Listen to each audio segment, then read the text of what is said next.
Yes, I'm just returning to the discussion that I joined yesterday about the Fuentes Piers Morgan discussion. This was the moment that it was most shocking to me because Morgan actually came out and was consciously and deliberately, presumably, I don't know, maybe he wasn't, but his team must know better.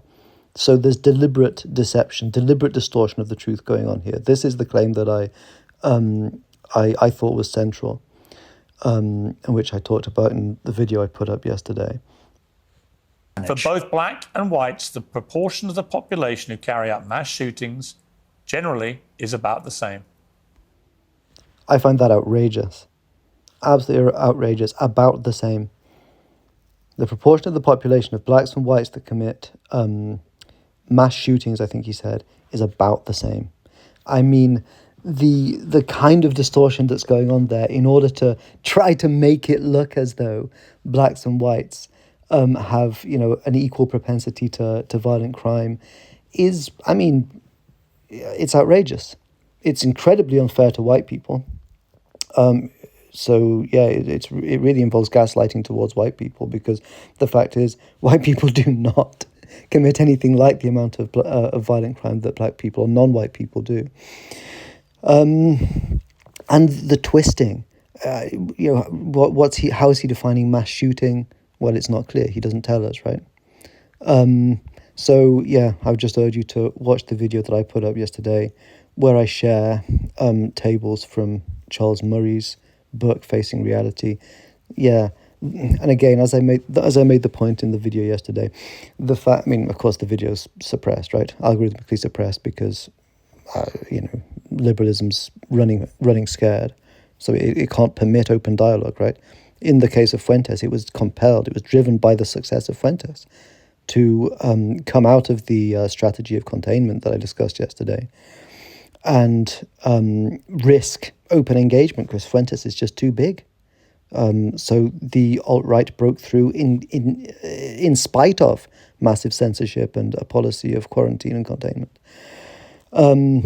But you can see from that infamous example there, or it certainly should be infamous, that liberalism cannot sustain itself without censorship, and it also cannot sustain itself without misrepresenting the facts, right?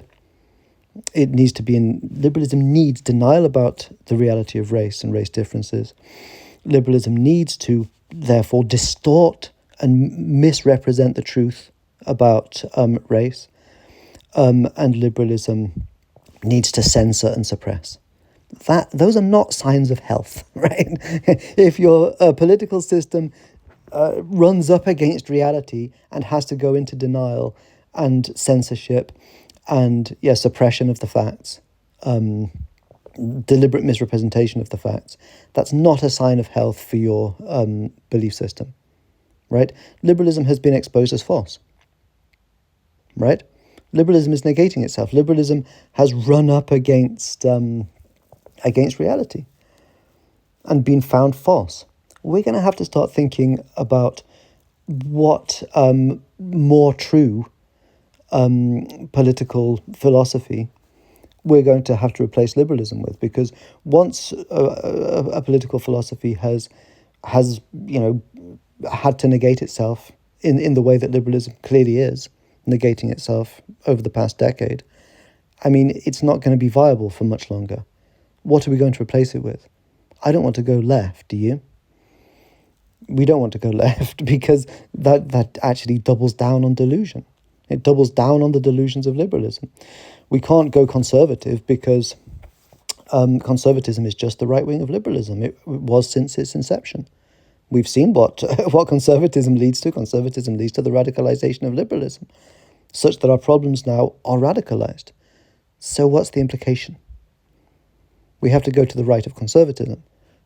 What's that called?